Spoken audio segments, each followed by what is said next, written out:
A tall, lanky man walked into the bar and immediately began scanning the patrons. He was genuinely handsome and wore a plaid shirt, jeans, and cowboy boots, without a hat to cover his wavy, graying hair. It was standard attire for this western country bar. Even though he spotted the woman he had been looking for, he lingered off to the side of the bar, where he could watch her without drawing attention. He waited until she had downed a couple of shots before making his move. She was with another woman at the bar, and the two of them occasionally got up to dance with one or more men who approached them. In each case, they declined invitations to join their dance partners at their tables. It seemed they had come here to have a good time, not to pick up guys. When she ordered her third drink, she didn't realize that the stranger had told the bartender to make it a double, and that he would cover the difference. When she reached for her purse to pay, he stepped in. "I'll pay for the lady's drink, if she doesn't mind." The woman looked at him for a moment before finally saying, "Just because I say yes to a drink doesn't mean I'll say yes to you." He smiled and told her that was perfectly fine with him. She raised her left hand, making sure her wedding ring was clearly visible. "I understand, you're married. And while you are a very attractive lady, I actually have another reason for wanting to talk to you." She turned on her bar stool to face him. "Oh, and what might that be?" Extending his right hand, he said, "My name is Brandon Knight, and I write short stories." The woman looked at him skeptically but shook his hand. "I'll admit, that's an unusual line. Might be fun to hear." Her friend stepped in. "I'm going to dance. Are you all right?" "I'm fine. I'll be right here." After watching her friend walk out onto the dance floor, she turned back. "So, what were you saying?" "The short stories I write are about infidelity." "Infidelity? Is that why you're talking to me? Do I look like a cheater to you?" She was starting to get angry. "Whoa, hold on. I'm not accusing you of anything. I go around asking people if they've ever been cheated on, or if they've cheated themselves. If they have, I pay them to answer a few questions. I never ask for any identifying information about the people involved. If someone doesn't want to answer, I move on, unless they've already answered most of the questions. And they can walk away at any time. If you haven't cheated or been cheated on, I'll respectfully take my leave and you'll still get a free drink." The skepticism on her face shifted to puzzlement. "So, Mr. Knight, if someone tells you a story about infidelity, what happens to that story? If you don't mind, please call me Brandon. I won't ask for your name. If the story is good enough, it gets published and I get paid. If it's not published, I lose the money I paid the person and any expenses related to collecting the story." "And how much do you pay people for their stories?" "As soon as someone tells me they've cheated or been cheated on and agrees to talk about it, I give them $200, non-refundable. If they answer all of my questions, I give them an additional $300. So, the total can be $500. As an added bonus, you get to read your story in print, knowing that only you know who the real people are behind it." At that moment, the gears in her mind began to turn. "Let me see the $200. Not until you tell me that you're someone who's either cheated or been cheated on, and that you're willing to answer my questions." She took a deep breath. "All right, I cheated, and maybe I'll be willing to talk, as long as we can avoid saying anything that might identify me, my husband, or my former lover." "Agreed. Can we go somewhere more private to talk, since we want to keep this confidential?" "First, I need to tell Agnes. We're not allowed to sit at a table, in a booth, or go outside with a man unless the other one goes along too." The woman went over to her friend and explained that she was going to sit at a table, but she wasn't planning to go outside with the man. They ended up in a booth as far away from the other patrons as possible. Sitting across from each other, they settled into their seats. Brandon pulled out a notebook and went over the confidentiality rules again. He emphasized that she could stop at any moment if she began to feel too uncomfortable. That seemed to calm her nerves a little. "So, just to confirm, you said you were the one who cheated?" She nodded, then paused. "Wait, how do I know I'm not being recorded?" "I am recording your answers, so technically, yes, you are being recorded. It's up to you to avoid giving me anything that could identify you." He smiled. "By the way, you'll need to speak into the microphone in my bolo tie. Your husband is outside eavesdropping." They both laughed, and then he placed two $100 bills on the table in front of her. "Are you ready? All right, let's begin. Question 1. Are you currently having an affair?" "No, I broke it off a couple of weeks ago." Which of the following time frames best describes when the affair started? A month ago or less, 3 months or less, 6 months or less, or more than 6 months ago? Are we talking just about the most recent affair? Yes. Things get too complicated if we try to cover multiple affairs. Then it would be 6 months ago or less. God, I can't believe I'm talking about this with a stranger. If this is too much for you, we can stop. He reached for the money, but she quickly placed her hand over the bills. No, I'm fine. Go on. All right, the person you had the affair with, was it a man or a woman? What, do you think I'm a lesbian? Hey, I can't predict what a lesbian looks like. You'd be surprised how many people I've interviewed have had both homosexual and heterosexual relationships. These days, being gay is almost something to be proud of. Personally, I don't care what kind of relationship it is, as long as the story gets published. Sorry, it just felt wrong. I guess I'm still a bit old-fashioned, but if you're curious, no, I don't go that way. Got it. Next question.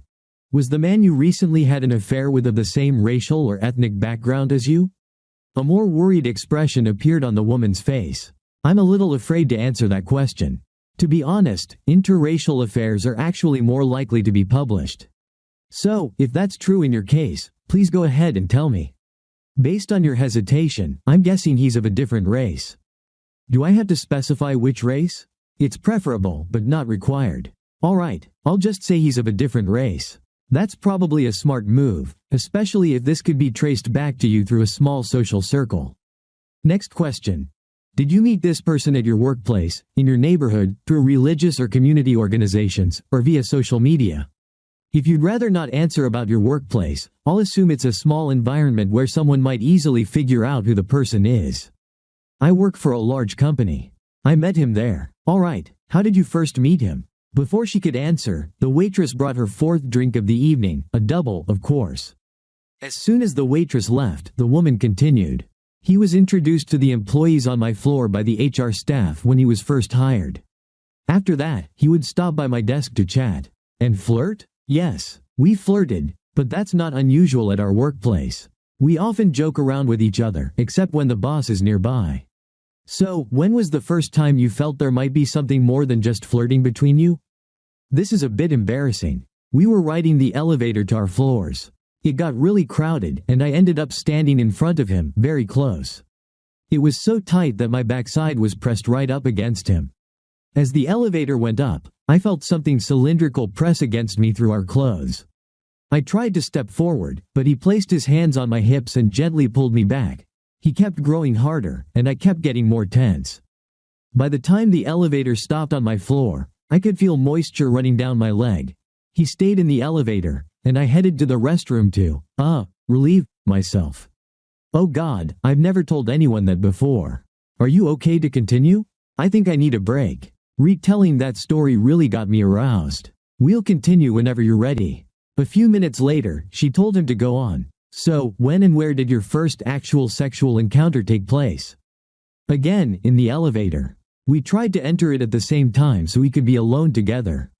Usually, someone else was there, so nothing happened. But sometimes, when it was just the two of us, he'd hit the stop button and we'd help each other out, or I'd, pleasure him. If you're asking about actual sex, that happened in an empty office behind the mailroom. I was the only one with a key to that office. We used the desk. What was the reason the affair ended? Guilt. He lost interest. You lost interest. You got caught. Couldn't find a safe place, or something else. Something else. I ended it because I realized that if an affair with the same person goes on too long, you tend to get careless, and the chances of being caught increase. When you've been having sex with someone for that long, the excitement factor also starts to fade. Sex with a lover can become just as dull as sex with a husband. I couldn't believe it myself, but one day I actually yawned during sex with my last lover. She blushed and giggled at the memory. Brandon offered gently, I understand these questions are getting very personal. I appreciate your honesty, but let me know if they become too uncomfortable. I'll remind you again, your answers are completely confidential. Would you like to continue? Will I get the remaining $300? No, not yet. Alright, then keep going. I've already told you most of it. Did you have a preferred position during sex? All positions were good, but I think I liked cowgirl and reverse cowgirl the most. Doggy style was great too. And what kinds of sex do you prefer? Favorites? She smirked and finished her fourth drink of the evening. Do you think you'll have another affair? If you mean, will I go looking for one on purpose? Then the answer is no. If a good opportunity presents itself, then yes. That's not on the questionnaire, but how would you define a good opportunity? Well, if the guy is hot, and the timing and place make it unlikely we'll get caught. Does it matter if he's married? No. If it doesn't matter to him, why should it matter to me? It would be hypocritical to care about that while I'm cheating on my own husband. That brings us to the next set of questions. What do you think was the main reason, or reasons, that made it acceptable for you to cheat on your husband? Was he inadequate in bed? That includes being too small, finishing too quickly, or not engaging in enough foreplay. Did you want sex more often than he did? Was it the thrill of the secret affair? Did you drink too much and get carried away? Did you fall in love with someone else? Something else? I don't consider my husband inadequate. I would prefer if he were bigger, spent more time on foreplay, bathed more often before sex, and spent more time touching and caressing me. Usually, the first time he finishes quickly, but he can go again and last longer the second round. Honestly, now that I think about it, I'm probably sleeping with another man simply because my husband is just one man. Having variety in sex, that's the main reason I do it. And the excitement of keeping it a secret. It takes a lot of effort and planning. You know how it is. Brandon and the woman were interrupted by her friend Agnes, who said, "I'm going to sit at a table with Fred. I figure it's okay since you did the same. Don't worry, we're not going outside." Hearing no objections, she and Fred moved to another booth, out of earshot. Are we almost done? My friend has a habit of getting herself into trouble, and I promised to keep an eye on her tonight. Yes, we're almost finished. How do you think your husband would react if he found out? Would he hit you, kick you out, leave, threaten divorce, seek divorce, try to get revenge, or would he forgive you and beg you to stay? If he wanted you to stay, would he insist you end the affair? Or would you be the one to make that choice? Phew, that's a hard thing to think about. Of course, I've wondered. Getting caught is part of the thrill, and probably the main reason I keep having affairs.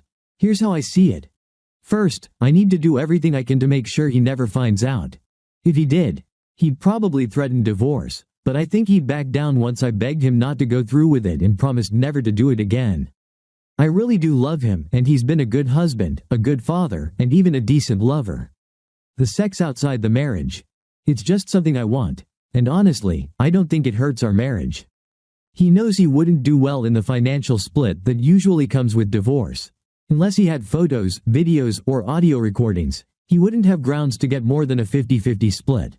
I really don't want to talk about this. It's too depressing. This has been very interesting. I think this could turn into a story I can easily sell. All that's left is. The woman caught a glimpse of a man approaching their booth. It was her husband. "Darling, so glad to see you. This is, Mr. Knight. He's a writer. He's interviewing me for a story he's writing about happy marriages. He says there are too many stories about cheating spouses, and he wants to balance the narrative." "Hi, Brandon." "Hey, Lester." A look of horror and shock spread across the woman's face. You two know each other?" Her husband replied calmly. "Of course. I hired him. Brandon is a private investigator." She felt like she was sinking into deep water with concrete shoes. "Sweetheart, I just made up this crazy story to get some money." He was dumb enough to believe I was telling the truth. "Look, I've got $200 from him, and he still owes me another $300. But the look on her face said it all. She knew she'd been caught. "Nice try. You always were quick on your feet. Too bad you couldn't resist." "Oh, sorry, I forgot. You said your favorite position is cowgirl." "Lester, how do you know I said that?" Brandon replied, "I lied about the interview being confidential. I didn't lie about the microphone in my bolo tie." The woman began to cry. Lester announced, "Well, Brandon, I guess I owe you $100. Still sobbing, she asked, "You only paid a private investigator $100 to spy on me?" "No, my dear, I paid much more than that. You hid your affair very well." When Brandon couldn't find any proof through regular surveillance, he came up with this setup to lure you into a trap. "I bet him $100 that you'd be too smart to fall for it." Looks like I was wrong. By the way, the correct answer to the question, "What would your husband do if he found out?" is divorce. No, you wouldn't divorce me over a harmless fling, would you? Wanna bet? Thank you for being with us. And if you're one of those who watches silently, just leave a like. It helps new stories come to light.